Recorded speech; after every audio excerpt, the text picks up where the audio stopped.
دا د مکې د مشرکانو به عادت و د شپې به کېناسته نو محفلونه به یې ګرم کړه شعر او شاعري به وه نو چا به کې خوږ اواز و هغسې شاعرانو نو بل ورسره ساز راوړی مړه وایي ته صبر کوه داسې مزه نه کوي چې لږ ورسره دا ساز وټنګو دا رباب نو بل ویلو دی چې لکه دا دوکړی مو سره وډزو بیا به ډېره مزه وکړي بیا ته دا شعرونه ووایه بیا به ډېر خوند وکړي نو دا د مکې د مشرکانو طریقه وه دوکړی باجې سازونه ربابونه د موسیقۍ آلات د دې نه خوندونه اخیستل په دې کې خپلې شپې تېرول دا د مسلمان ژوند نه دی بلکې الله پې رد کړی په مشرکین مکه چې دا د مکې د مشرکانو طریقه ده چې خپلې شپې په ساز او سرود او په غلطو شعرونو او په ټنګ ټکور او د ډمتوب په مجلسونو ګرموي دا خپلې شپې او په دې کې تېروي شپېلۍ به هغوی والي ډېر په سور کې به یې شپېلۍ والي او زما محترم ورونو د دې لهو لعبنا د دې فضولو کارونو نه شریعت مؤمن مسلمان منې کړی دی څه دا سپک کارونه مه کوئ دا و د مکې د مشرکانو طریقې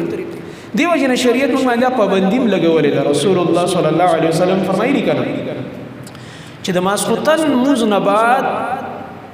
تاسو مجالس مه ګرموئ خبرې مه کوئ موږ یې منع کړي دا ولې ځکه چې د مسلمان شپه په غفلت کې تېره نه شي ماسخوتن لمونځ دې وکړو د الله عبادت باندې ستا خوب راشي فرض مونځ او بس اذکار وکړه نوافل هغه سنت دی وکړه کوشش وکړه چې وتر د شپې په اخري حصه کې وکړي موبایل په ټایم کا چې تهجد ته راپاسي کم از کم چې ډېر نه چې یو 2 رکعاته 4 رکعاته وکړي بیا وتر اخره کې وکړي خو که وایې چې یاره راپا به نسم نو دا وتر دې مه کوه ډاریک اوده شه ګپو شپو کې وخت مه تېروه ستا د شپې خوب د الله په بندګۍ راغی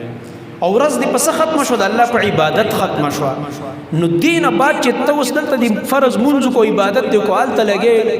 ټنګه ټونګه ته کېناستلې او هلته لګې په مجلسونو کې چې کوم دی تاشونه شروع شو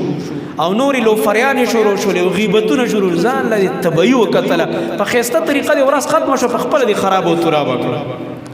یو بیټک ته مزه یو مجلس ته مزه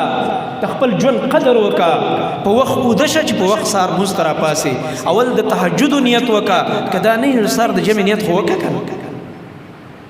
دا نیت خو وکړه که نه دا زموږ حال دی نن د مسلمانانو